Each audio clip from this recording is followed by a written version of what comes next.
जय श्री गणेश। नमस्कार। मैं आचार्य संजय द्विवेदी। मेरे समस्त प्रबुद्ध दर्शकों का मेरे चैनल पर हार्दिक स्वागत है। प्रिय दर्शकों, आज मैं कलयुग के राजा राहु के राशि परिवर्तन प्रभाव को लेकर आपके सम्मुख उपस्थित हूं। राहु 18 मई को अपनी वर्तमान राशि को त्याग कर अपने मित्र शनिदेव की मूल त्रिकोण राशि कुंभ राशि में प्रवेश करने वाले। अब क्योंकि ये एक सकारात्मक परिणाम देने वाला परिवर्तन हो सकता है, क्योंकि ये मित्र की राशि में परिवर्तन है तथा राहु केतु छाया ग्रह। राहु जिस राशि में जाएंगे, जिस भाव में जाएंगे, उस राशि के स्वामी, उस भाव के स्वामी के गुणों को ये अपने अंदर समाहित कर लेते हैं, उसके अनुसार परिणाम की प्राप्ति कराने लगते हैं। क्योंकि शनिदेव न्यायाधीश हैं, कर्म प्रधान देव हैं, अनुशासन के कारक हैं, तो राहु इन गुणों को भी अपने अंदर समाहित करने वाले हैं।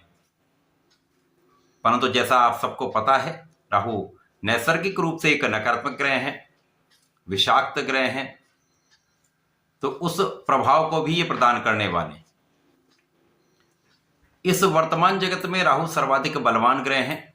इनमें इतना सामर्थ्य है, ये सूर्य को भी ग्रहण लगा देते हैं।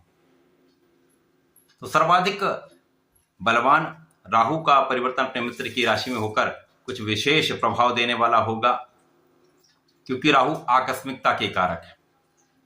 राहु कूटनीति है, राहु राजनीति है, राहु अभिनय है, राहु कला क्षेत्र के प्रभाव को देने वाला होता है। राहु आपको शार्प माइंडेड बनाने वाला होता है, राहु आपको युक्ति देने वाला होता है। यदि आपकी कुंडली में राहु अच्छे भाव में है, अच्छी स्थिति में है, तथा उनका ये गोचर अच्छे भाव में होने वाला है, तो निश्चित रूप से आपको राहु का अत्यंत सकारात्मक प्रभाव प्राप्त होगा। राहु एकमात्र ऐसे ग्रह हैं जो चमत्कारिक रूप से रंक से राजा बना देते हैं, परंतु विपरीत स्थिति होने पर राजा से रंक भी बनाने में इनको समय नहीं लगता।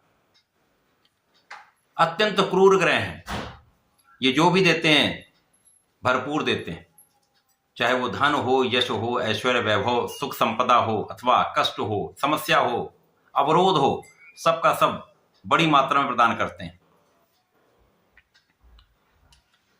तो राहु यहां पर शनि के साथ उनके गुणों को भी लेने वाले हैं, परंतु ये गुरुदेव बृहस्पति के भी दृष्टि प्रभाव में होंगे, नवम पंचम के संबंध में होंगे, तो गुरु का प्रभाव भी इनमें आने वाला है। तो निश्चित रूप से ये परिवर्तन अत्यंत महत्वपूर्ण है। आज मैं मकर राशि के लिए राहु के इस राशि परिवर्तन का किस प्रकार का प्रभाव प्राप्त होगा, राहु के इस परिवर्तन से आपके जीवन में क्या परिवर्तन होने वाला है, किस प्रकार के लाभ आप प्राप्त कर सकते हैं, अथवा कहीं पर कोई समस्या या अवरोध है तो उसका क्या निराकरण है, संपूर्ण विश्लेषण मैं पूर्ण तर्क के साथ करने जा रहा हूं।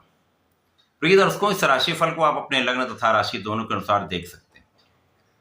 मकर राशि शनिदेव की ही राशि, जहां पर शनिदेव की द्वितीय राशि में धन भाव में राहु का ये गोचर प्रारंभ होने वाला है।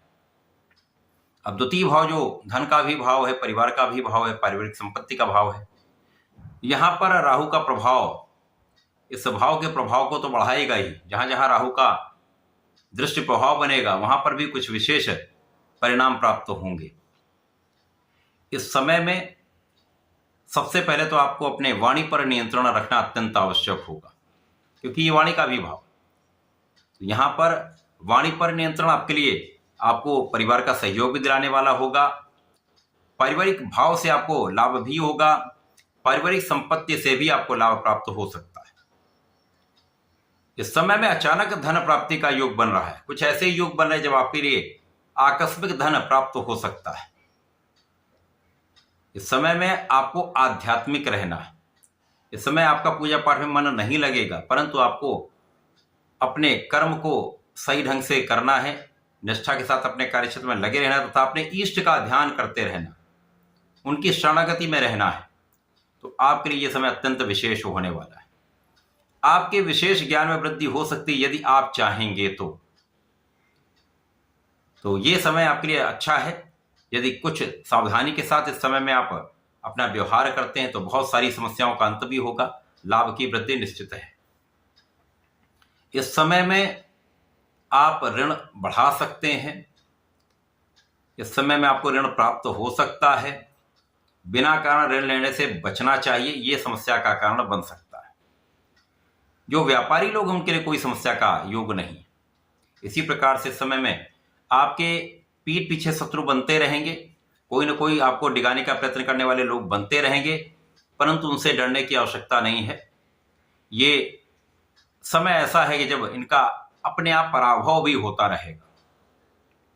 इस समय में कुछ तनाव आपका बढ़ सकता है, कुछ मौसम के रोग हो सकते हैं, यहाँ आपको सावधान रहना चाहिए। अपने खाने पीने पर नियंत्रण रखना चाहिए, अपने एक्टिविटीज को बढ़ा देना चाहिए। विशेष रूप से नर्वस सिस्टम से संबंधित कुछ समस्याएं होती हैं, तो यहाँ आपको अपने फिजिकल एक्टिविटी को बढ़ाना चाहिए, योगा प्राणायाम पर ध्यान देना चाहिए। राहु का ये प्रभाव आपके कार्य क्षेत्र को बड़ा करने वाला है। निश्चित रूप से इस समय में राहु आपके कार्य क्षेत्र में विस्तार करने वाले हैं। 10वें भाव में वृद्धि होगी, यहां पर आप सफलता की प्राप्ति करेंगे, आपको लाभ प्राप्त होगा, धन में वृद्धि होगी, परंतु यहां पर लोगों के साथ कहीं ना कहीं असहयोग भी होगा। कुछ लोग आपके लिए सकारात्मक भाव रखेंगे, कुछ लोग आपके साथ नकारात्मक भाव रखेंगे, तो यहां पर आपको बहुत संयम रखना चाहिए, क्योंकि इस समय में यदि आप संयम रखकर धैर्य के साथ कोई कार्य करते हैं, कोई व्यापार करते हैं, किसी प्रोफेशन में हैं, तो यहाँ लाभ तो आपका 100% बढ़ेगा, परंतु अनावश्यक जो विवाद है वो कहीं ना कहीं समस्या का कारण बन जाता है, आपको तनाव दे देता है। इस समय में पिता के स्वास्थ्य में समस्या हो सकती है, अतः उनका ध्यान रखना अत्यंत आवश्यक है। राहु का प्रभाव जब आपके 10वें भाव पर होता है तो यहाँ पर कार्यक्षेत्र में एक अच्छा लाभ आप लेते हैं, मान सम्मान बढ़ता है, परंतु कहीं ना कहीं अपयश का योग भी बनता है। तो यहाँ अपने कार्य को निष्ठा के साथ करें, किसी प्रकार के लापरवाही से आपको बचना चाहिए। राहु है, भ्रम है, ये संशय है, आपको भी लोगों के प्रति संशय होगा, लोगों को भी आपके लिए कहीं ना कहीं एक डाउट होता है, तो वो स्थितियां तो बनेंगी, परंतु यहाँ पर आपका जो बल है, आपकी क्षमता है, आपका जो मानसिक बल है वो आपको आगे बढ़ाने वाला होगा, क्योंकि गुरु का प्रभाव भी है। और गुरु का प्रभाव जब होता है तो आपके अंदर धैर्य भी होता है, आपके अंदर ज्ञान भी होता है।